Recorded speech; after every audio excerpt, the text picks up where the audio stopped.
Ya, jadi melalui berita di minggu ke-15, kita sedang mengapresiasi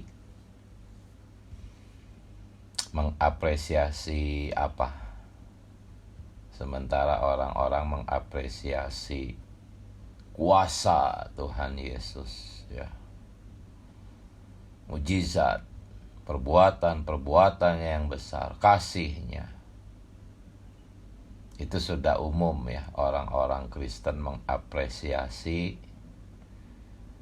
kuasa Tuhan, kasih Tuhan, perbuatan Tuhan.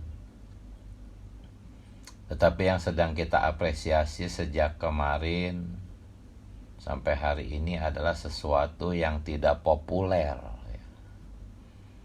Kita mengapresiasi Kristus yang tersalib.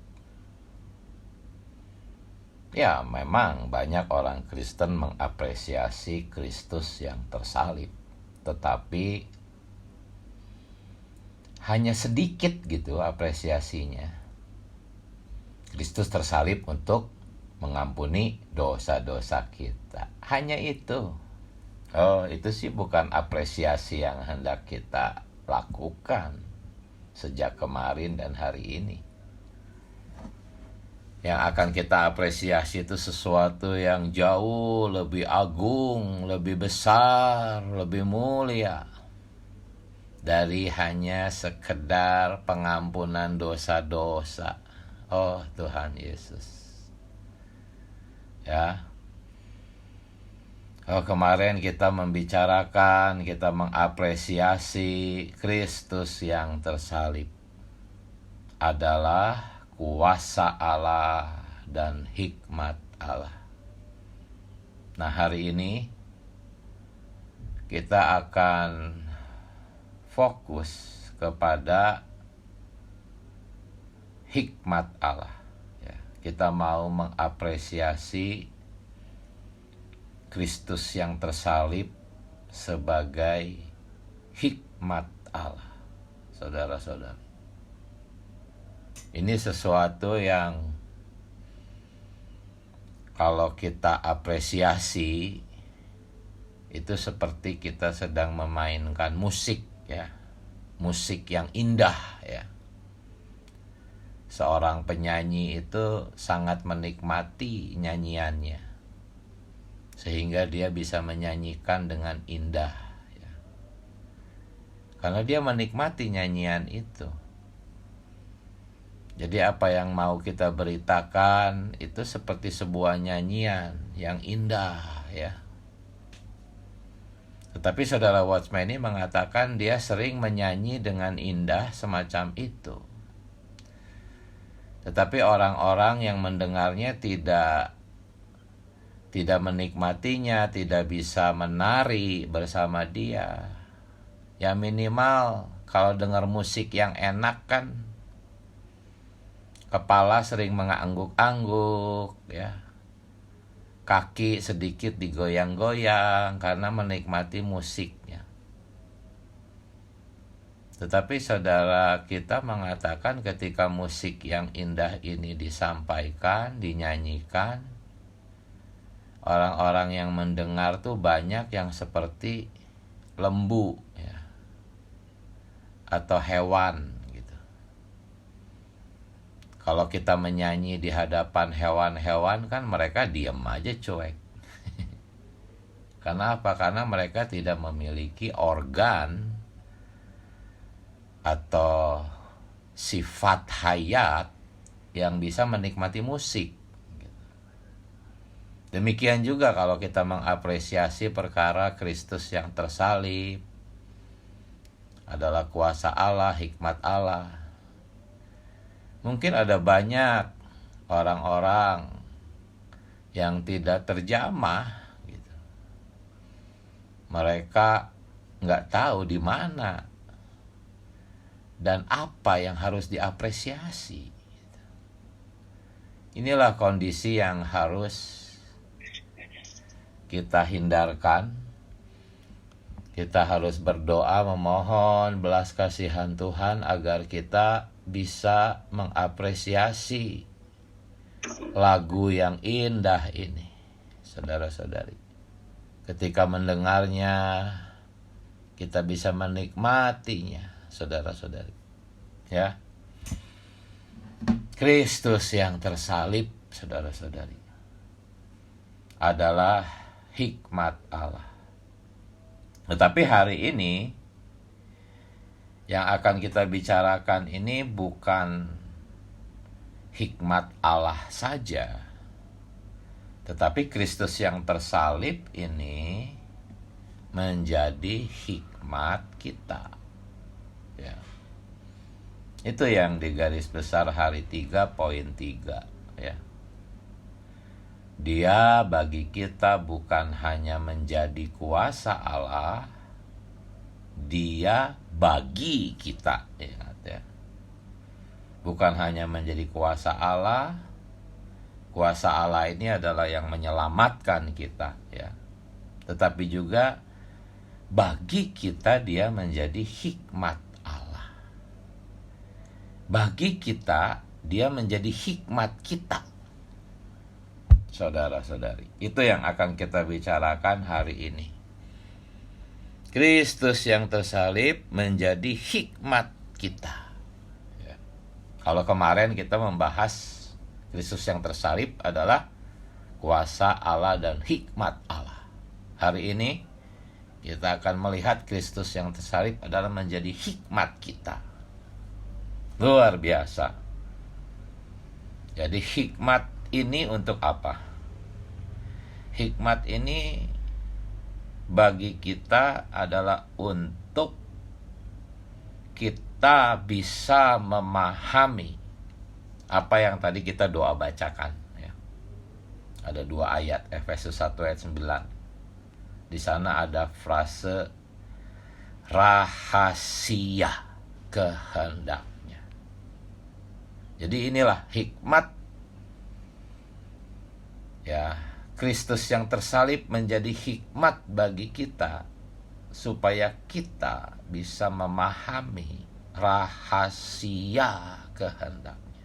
Bukan sekedar kehendaknya, ya, tetapi ini kehendaknya yang misterius, yang rahasia, yang begitu dalam, tersembunyi di bawah permukaan. Kemudian Kolose 1 ayat 9 tadi kita doa baca juga, Kristus yang tersalib ini menjadi hikmat kita untuk, ya, membuat kita memiliki pengertian rohani untuk mengetahui kehendak Allah. Oh Tuhan Yesus, untuk mengetahui kehendak Allah, ya.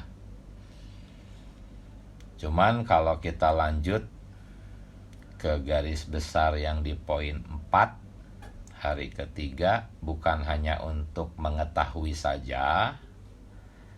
Yang kedua adalah untuk juga melakukan kehendak Allah, ya. Memiliki jalan untuk melakukan kehendak Allah. Jadi ada 2 hal. Kristus yang tersalib membuat kita bisa memiliki hikmat. Dan hikmat ini untuk 2 hal. 1, mengetahui kehendak Allah. 2, memiliki jalan untuk melakukan kehendak Allah. Ya. Nah, coba kita melihat yang pertama. Kristus yang tersalib menjadi hikmat kita supaya kita bisa memahami rahasia kehendaknya, ya, dan memiliki pengertian rohani untuk mengetahui kehendak Allah. Kalau di rawatan pagi hari yang ketiga, ada satu kalimat, Kristus yang disalibkan sebagai hikmat Allah bersangkutan dengan apa? Rencana Allah menurut perkenannya, kehendaknya, rencana Allah menurut perkenan, dan caranya untuk menggenapkan kehendaknya itu dalam dan penuh makna, ya. Jadi rencana Allah, caranya Allah menggenapkan rencananya itu sesuatu yang dalam dan penuh makna. Itulah sebabnya kita butuh hikmat Allah untuk mengerti sesuatu yang dalam dan penuh makna ini. Syaratnya apa, saudara-saudari? Syaratnya adalah seperti yang di garis besar hari ketiga, poin 3. Ketika kita mengalami Kristus yang tersalib. Ya, apa? Mengalami Kristus yang tersalib. Ini syaratnya. Ketika kita mengalami Kristus yang tersalib, maka Dia bagi kita tidak hanya menjadi kuasa Allah, tetapi juga menjadi hikmat Allah bagi kita, ya. Jadi kita sendiri memiliki hikmat Allah. Nah, sekarang apa maksudnya mengalami Kristus yang tersalib? Memang kita sudah sering membicarakan ini, tetapi kita harus jelas. Saya ingin membicarakan ini, yaitu bagaimana kita bisa mengalami Kristus yang tersalib. Ya, mohon Tuhan menerangi kita, bukan hanya memahami di otak, tetapi bisa juga mengalami dalam praktek hidup kita sehari-hari, ya.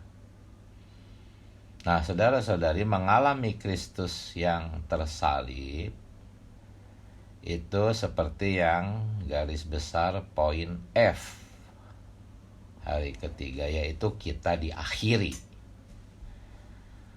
Ya, mengalami Kristus yang tersalib adalah diakhiri, saudara-saudari.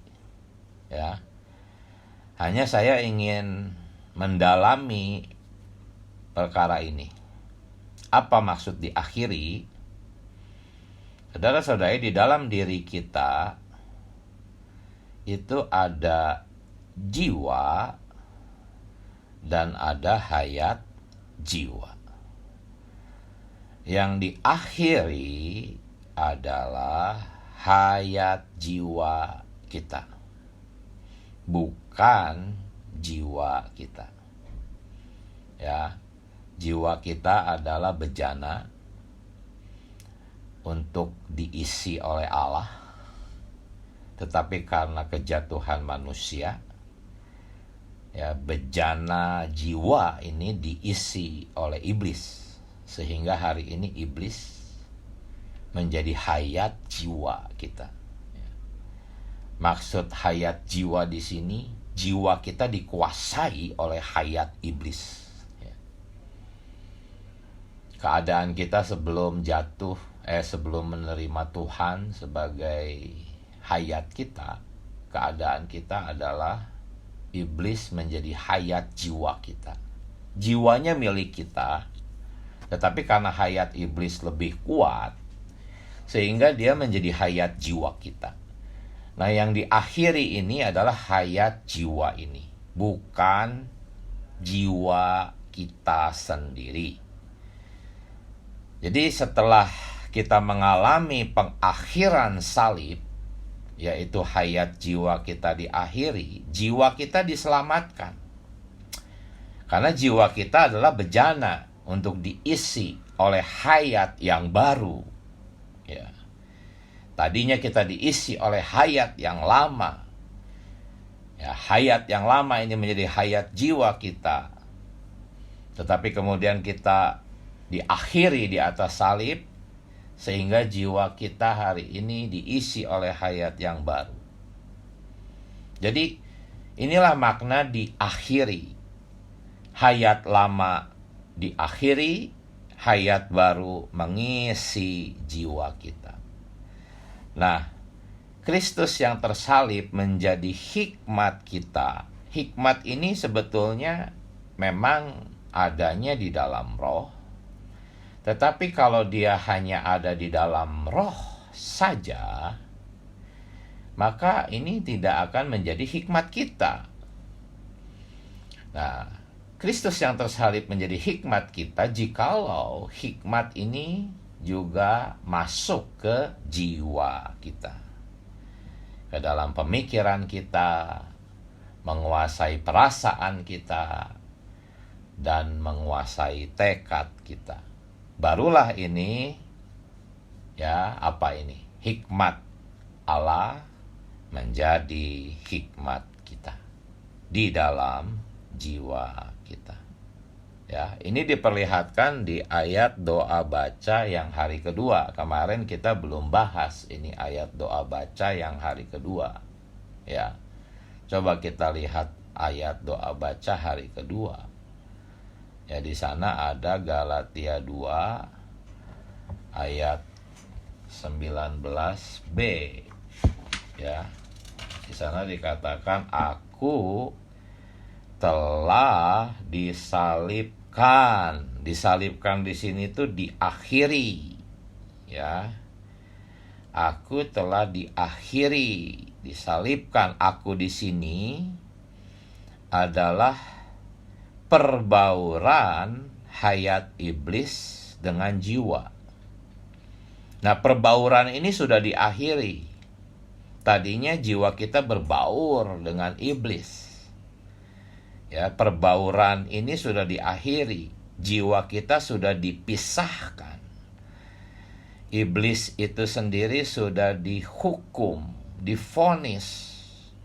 Dia sudah kehilangan hak atas jiwa kita. Inilah yang dimaksud aku telah disalibkan dengan Kristus. Artinya hayat jiwa kita sudah berakhir masanya, ya. Kemudian ayat yang ke-20-nya selanjutnya, namun aku hidup. Namun aku hidup. Aku di sini adalah jiwa kita yang sudah dipisahkan dari hayat jiwa itu. Ya.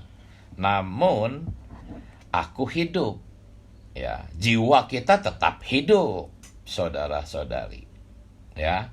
Tetapi jiwa kita yang sekarang hidup ini sudah terpisah sebetulnya. Vonis sang hakim di atas salib itu sudah mengakhiri masa kepemilikan yang tidak sah si iblis terhadap jiwa kita. Ya. Jadi namun aku hidup, jiwa kita hidup, tetapi sudah terpisah.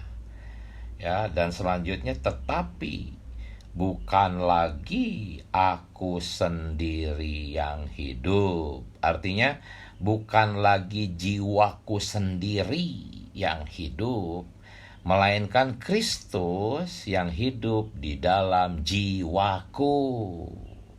Ya. Jadi diakhiri di sini bukan berarti kita mati, tidak sadarkan diri, bukan.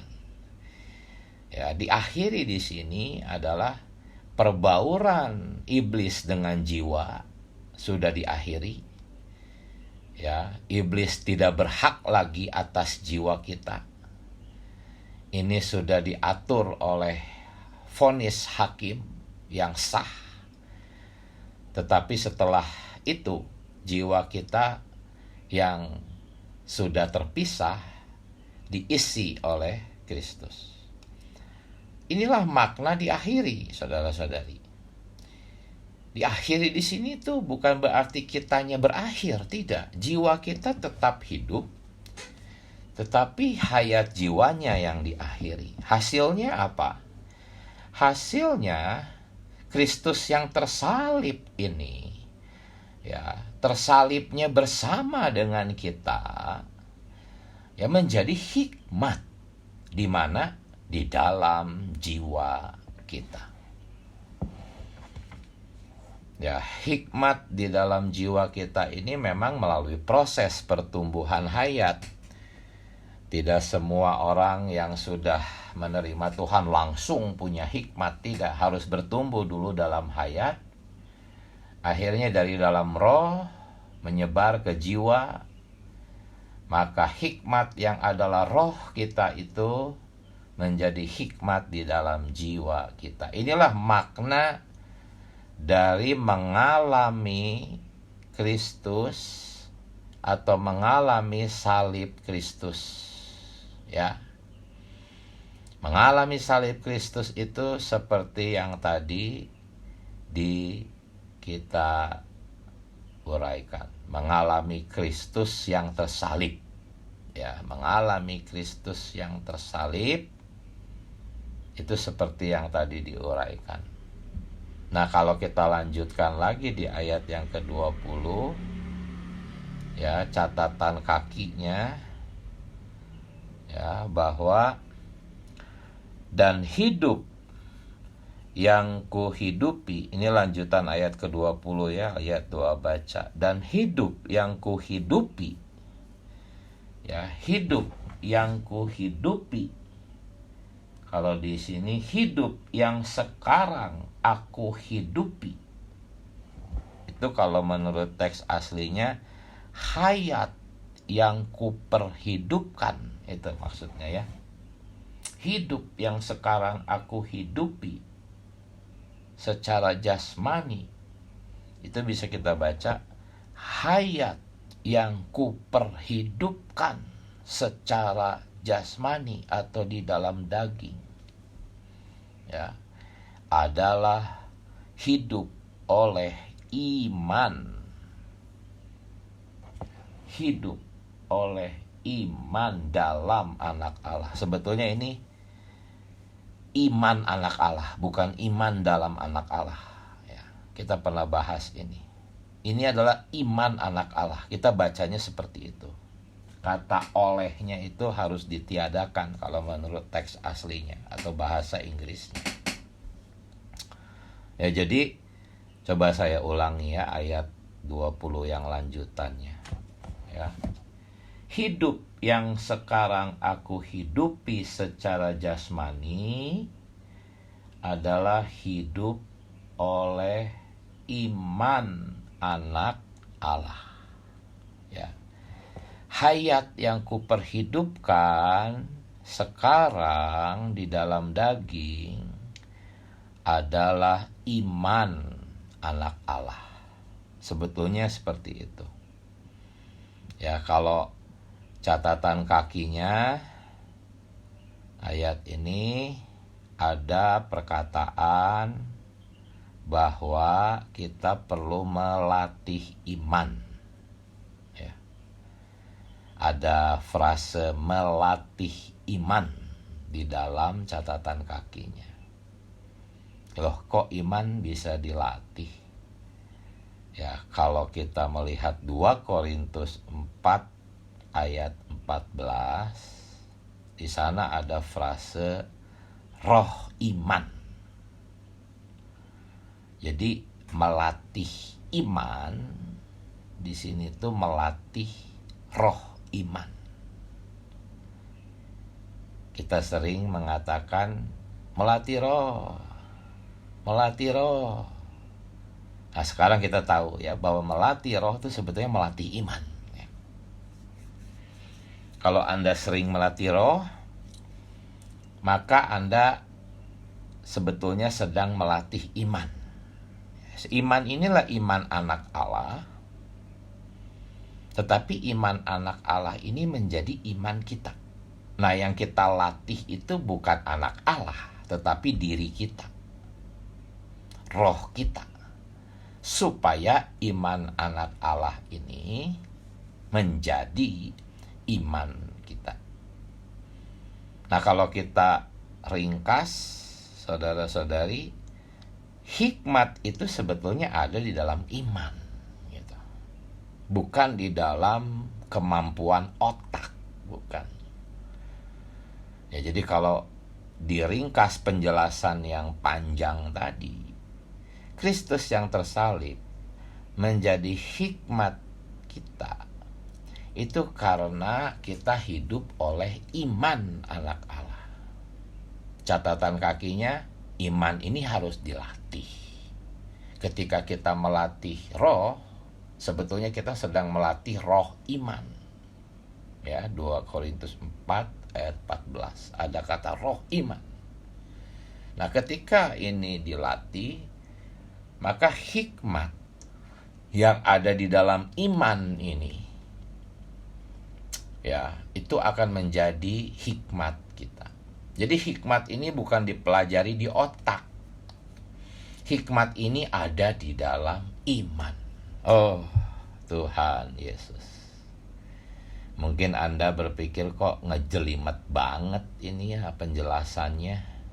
Ya inilah Kristus tuh harus menjadi hikmat kita, gitu.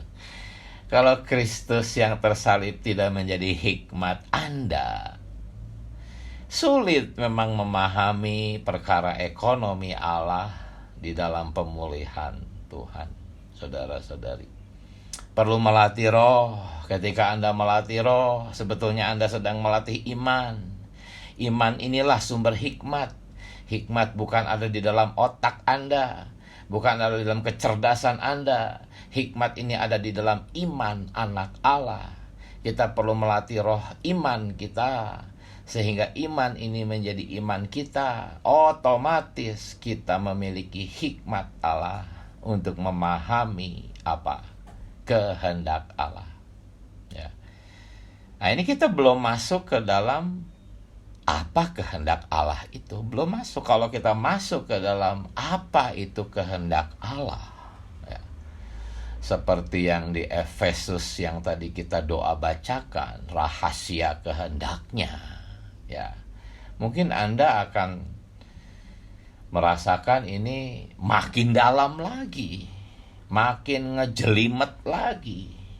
Ya, ngejelimet itu kan bagi otak kita, bagi pemikiran alamiah kita. Tetapi kalau Anda di dalam roh, melatih roh, Kristus hidup di dalam diri Anda, diperhidupkan, maka hal-hal seperti ini sederhana kok, saudara-saudari. Ya.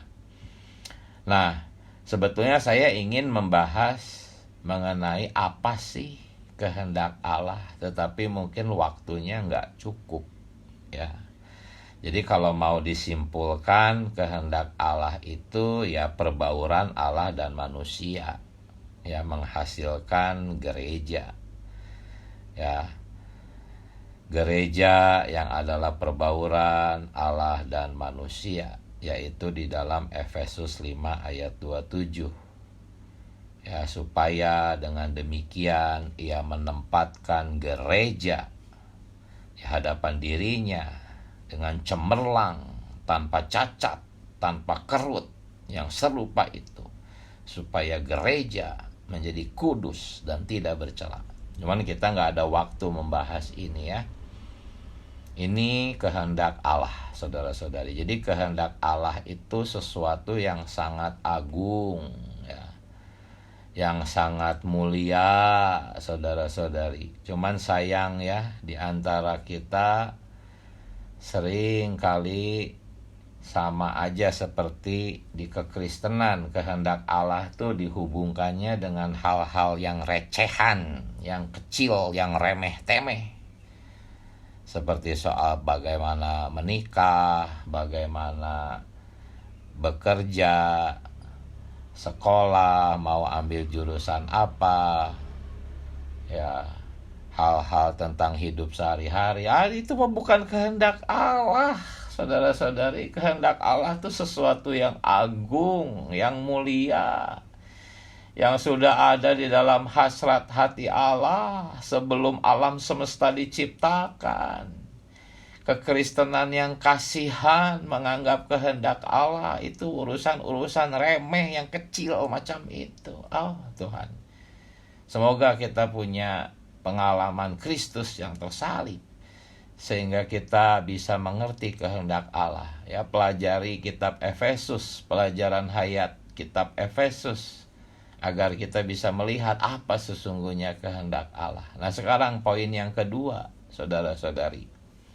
Tadi poin yang pertama, ya, hikmat Allah ini adalah untuk kita mengetahui kehendak Allah. Yang kedua, hikmat Allah ini juga untuk kita melaksanakan kehendak Allah. Saudara-saudari, ya, memiliki jalan untuk melakukan kehendak Allah.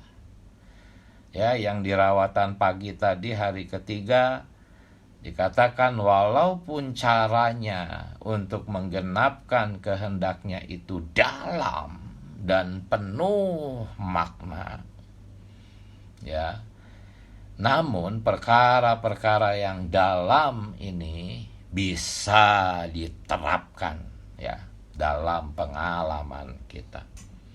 Tetapi tetap perlu hikmat, saudara-saudari. Kristus yang tersalib harus menjadi hikmat kita, agar kita bisa memiliki jalan, ya, untuk melaksanakan kehendak Allah. Tadi kita melihat cara untuk mengetahui kehendak Allah adalah diakhiri, ya. Begitu pula dengan cara untuk melaksanakan kehendak Allah. Sama caranya, mengalami Kristus yang tersalib atau diakhiri. Sama penjelasannya, yaitu hayat jiwa diakhiri, jiwa diselamatkan, dan diisi oleh Kristus. Itulah maksud diakhiri, ya. Nah, ayatnya adalah yang kemarin kita doa bacakan, yaitu Roma 6 ayat 6. Ini berbicara bukan tentang jiwa, tetapi tentang tubuh, saudara-saudari. Tadi kita berbicara soal hikmat untuk mengetahui kehendak Allah. Ini berhubungan dengan jiwa, ya. Tetapi hikmat untuk melaksanakan kehendak Allah itu berhubungan dengan tubuh, saudara-saudari. Itulah sebabnya kemarin kita doa bacakan Roma 6 ayat 6. Ya, karena kita tahu bahwa manusia lama kita telah turut disalibkan. Manusia lama di sini adalah hayat jiwa yang tadi dijelaskan, ya. Nah, supaya apa? Supaya tubuh dosa kita hilang kuasanya. Jadi sekarang udah bicara tubuh. Nah, kalau Anda membaca catatan kakinya, yang dimaksud tubuh dosa kita hilang kuasanya, itu artinya hayat jiwanya sudah hilang, gitu. Tadinya hayat jiwa menjadi kuasa di dalam tubuh kita. Nah, sekarang hayat jiwa sudah disalibkan sehingga tubuh kita, catatan kakinya mengatakan menganggur, gitu, ya. Tadinya tubuh kita tidak nganggur, sibuk melakukan dosa, dikendalikan oleh hayat jiwa, diduduki oleh hayat jiwa, diraksuk, dirusak, diperalat, diperbudak, ya. Tubuh kita begitu sibuk melayani hayat jiwa. Tetapi karena hayat jiwa ini sudah disalibkan, ya, manusia lama itu disalibkan, artinya hayat jiwa disalibkan, ya. Tubuh kita sekarang jadi nganggur, gitu. Nganggur terhadap si iblis. Iblis sudah tidak berhak lagi pakai tubuh kita. Tubuh kita sekarang nganggur. Ya, sebetulnya tidak nganggur. Nganggur itu terhadap iblis, Ya, catatan kakinya itu hilang kuasanya tuh menganggur, saudara-saudari. Jadi tubuh dosa kita terhadap iblis sudah menjadi pengangguran, dan Allah lah di dalam Kristus yang mulai saat itu memakai tubuh kita. Ya. Jadi Kristus yang tersalib menjadi hikmat kita bukan hanya di jiwa kita saja, tetapi juga melalui tubuh. Kalau enggak, mana gimana bisa kita melaksanakan kehendak Allah. Ya.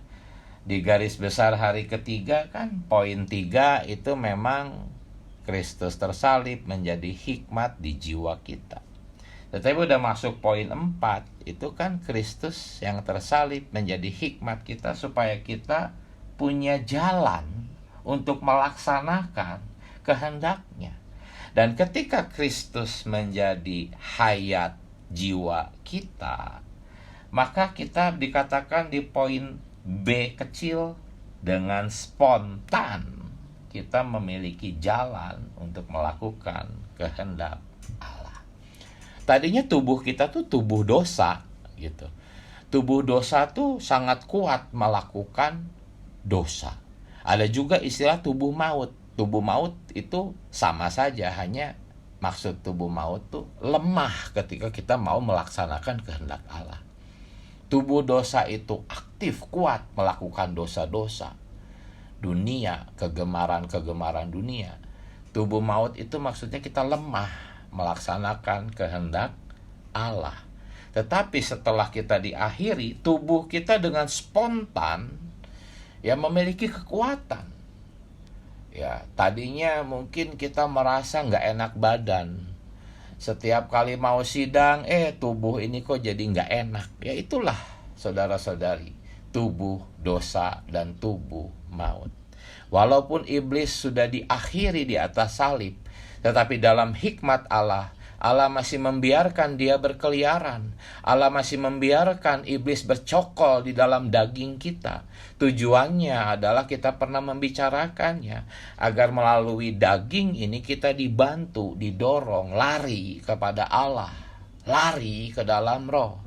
Ketika kita lari ke dalam roh, kita melatih roh kita, maka otomatis tubuh yang tadinya nggak enak badan, pusing kepala, sakit-sakit badan, segera mendapat hayat dan kita bisa bangkit melaksanakan kehendak Allah. Ya, jadi itu saudara-saudari, kesimpulannya adalah Kristus yang tersalib itu harus menjadi apa kemarin kita bahas, menjadi kuasa yang menyelamatkan kita, dan hari ini kita membahas Kristus yang tersalib menjadi hikmat kita untuk 2 perkara. Pertama, untuk mengerti kehendak Allah. Kedua, untuk melaksanakan kehendak Allah. Dan terakhir, poin F menyimpulkan di dalam yang angka 2. Ketika kita menyeru nama Tuhan Yesus, sementara kita mengalami dan menikmati Dia, penyalibannya akan mengakhiri kita. Dan ketika kita diakhiri, kita akan mengerti kehendak Allah dan kita akan melaksanakan kehendak Allah. Haleluya. Saudara-saudari, inilah kenikmatan saya di hari ketiga. Masih banyak waktu. Mari saudara-saudari, jangan ragu, jangan sungkan berbagi nikmat. Ya, yang belum pernah berbagi nikmat, ayo silahkan bagi nikmat. Amin. Puji Tuhan. Amin. Puji Tuhan. Terima kasih Saudara Diki. Pagi ini kita sudah mendapat penyaluran yang begitu dalam, ada terang, ada kewahyuan, sehingga dalam roh kita bisa mengalami Tuhan, dan di dalam jiwa kita sangat menikmati Tuhan pagi ini.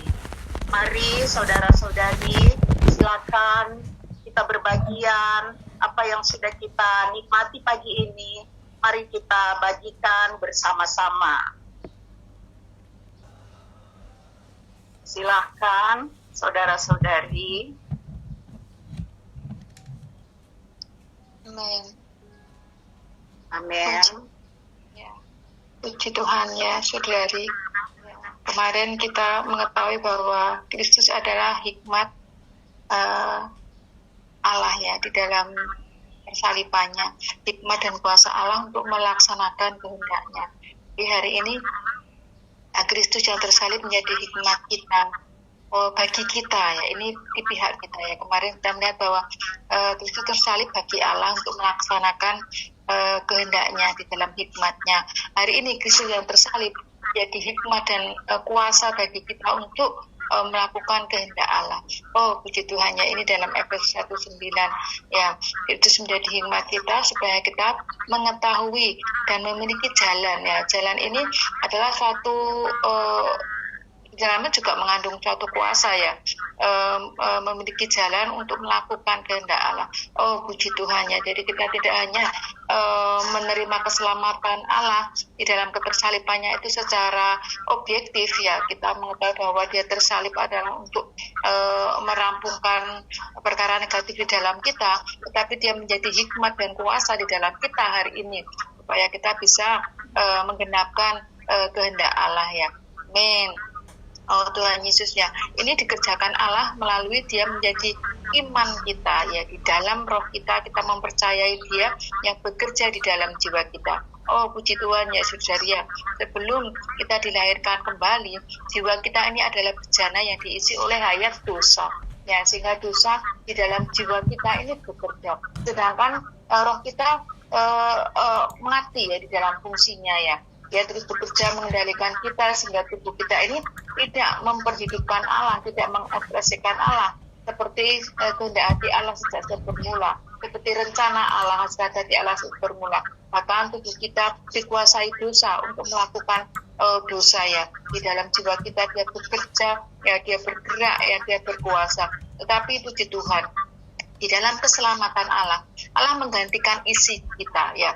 Allah menjadi hayat jiwa kita yang memiliki kuasa untuk menyingkirkan, mengakhiri ya hayat jiwa kita yang jatuh karena dosa. Oh puji Tuhan, inilah keselamatan yang perlu kita alami setiap hari melalui iman di dalam roh. Ketika kita beriman kepada Tuhan, berpaling kepada Tuhan ya, pekerjaannya dimulai di dalam kita, pekerjaannya diinisiasi oleh kita sehingga Allah bekerja di dalam kita. Kita perlu secara aktif ya berinisiasi untuk berpaling ke dalam roh kita, mengontak Tuhan saudari ya, sehingga jiwa kita yang jatuh, yang masih ada di dalam diri kita ini saudari ya, diakhiri pekerjaannya. Yang sekalipun dia ada di dalam kita, di dalam jiwa kita, tetapi melalui kita bekerja sama dengan Allah secara aktif, berpaling ke dalam roh, pekerjaan hayat Allah mengalahkan pekerjaan hayat dosa di dalam kita, sehingga hari demi hari ya jiwa kita sepenuhnya bisa diisi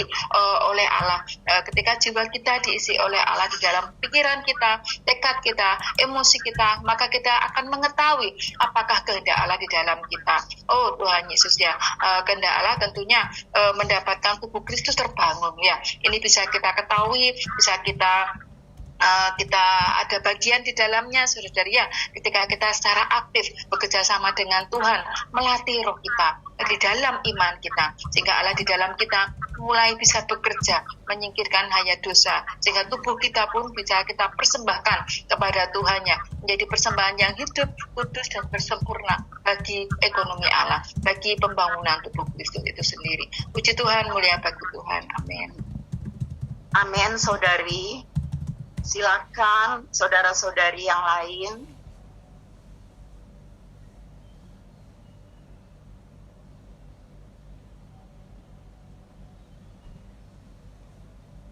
Puji Tuhan ya saudara-saudari yang sedang kita apresiasi sekarang ini adalah mengenai Kristus yang tersalib. Kalau orang-orang Kristen tadi dikatakan mereka hanya mengapresiasi Kristus yang tersalib melalui pengampunan dosa-dosa. Tetapi bagi kita mengalami Kristus yang tersalib sebagai hikmat Allah. Tadi dikatakan seperti sebuah nyanyian yang indah. Dan pagi ini kita yang sudah mendengar, kita pasti sudah menikmatinya. Mari saudara-saudari silakan membagikannya.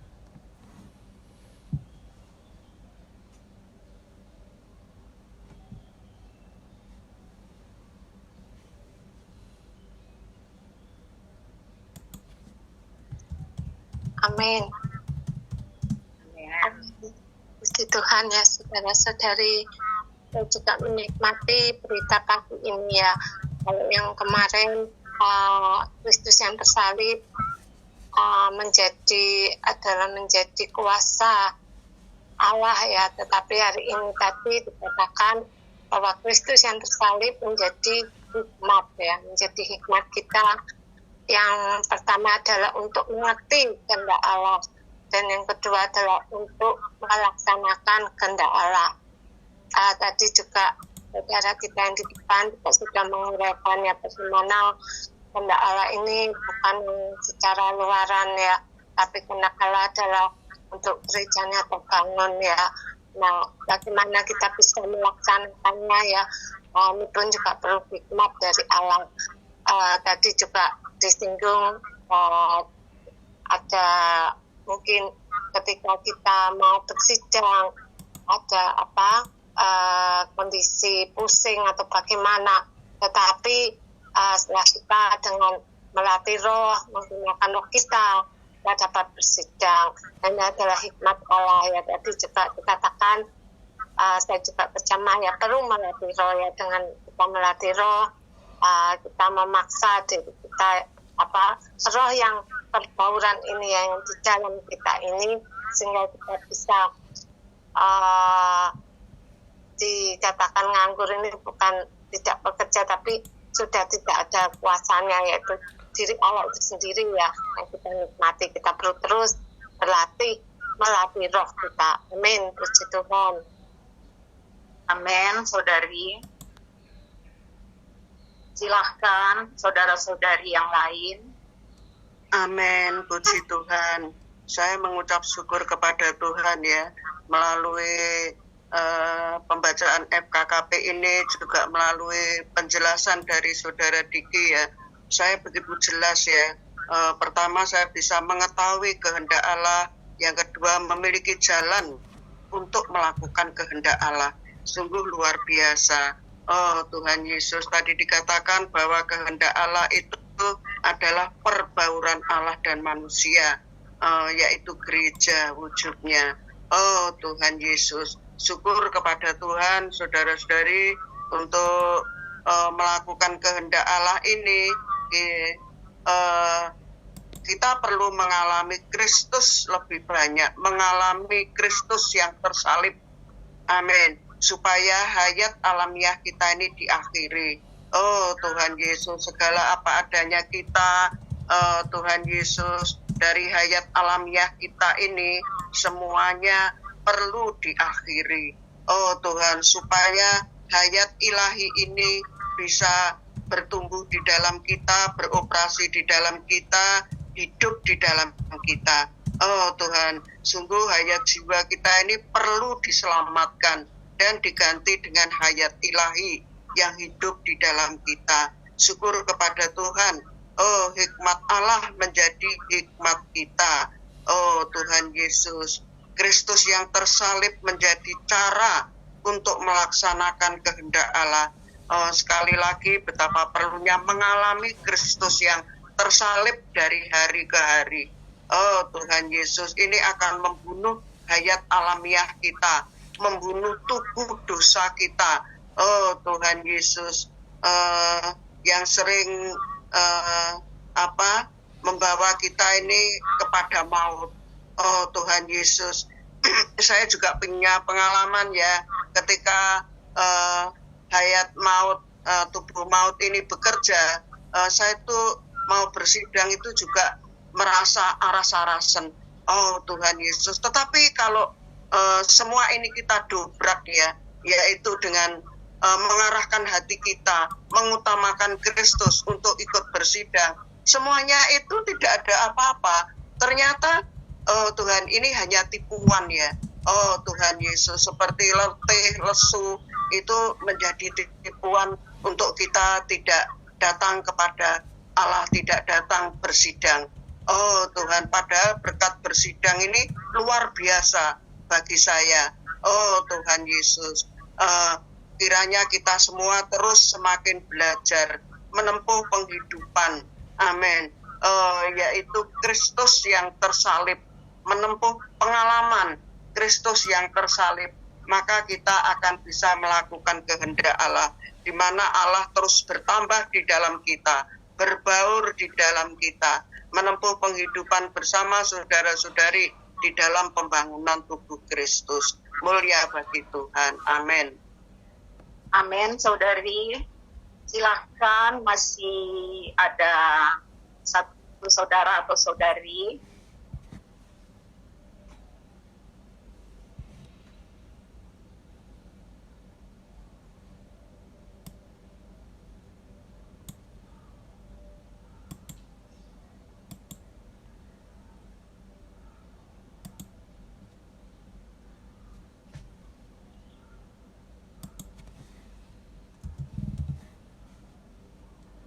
Masih ada saudara atau saudari? Tadi dikatakan ketika kita mengalami Kristus yang tersalib, kita diakhiri. Di dalam kita ada jiwa dan hayat jiwa. Yang diakhiri itu adalah hayat jiwa kita. Karena jiwa kita adalah bencana yang diisi oleh Allah. Tapi karena kejatuhan, jiwa kita diisi oleh iblis. Puji Tuhan, melalui kita diakhiri di atas salib, sekarang jiwa kita diisi oleh hayat yang baru. Amin. Silakan, saya masih beri kesempatan ada satu saudara atau saudari.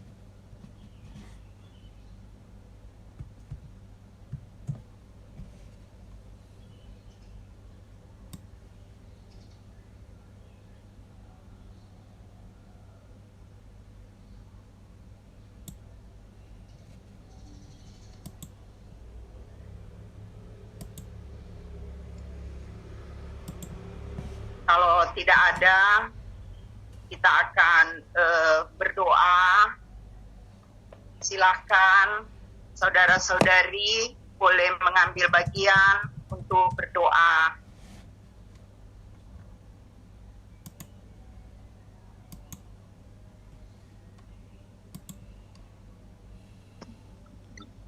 Amin. Oh Tuhan Yesus. Yesus. Oh Tuhan Yesus, kami bersyukur untuk pengorbanan-Mu kayu salib yang penuh kasih Tuhan. Terima kasih karena Kau mengampuni dosa-dosa kami dan memberikan hikmat yang kami butuhkan untuk menjalankan kami. Ajari kami ya Tuhan untuk tidak hanya memahami kata-kata, tapi juga untuk menghayatinya dalam kenyataan sehari-hari. Kami mohon agar kiranya Engkau menerangi hati pikiran kami, supaya kami mengenali dan melaksanakan kehendak-Mu. Amin. Haleluya.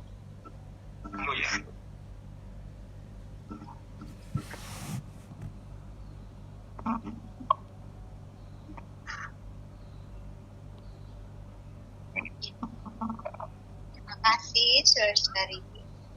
Tuhan memberkati. Tuhan berkati saudara-saudari. Tuhan.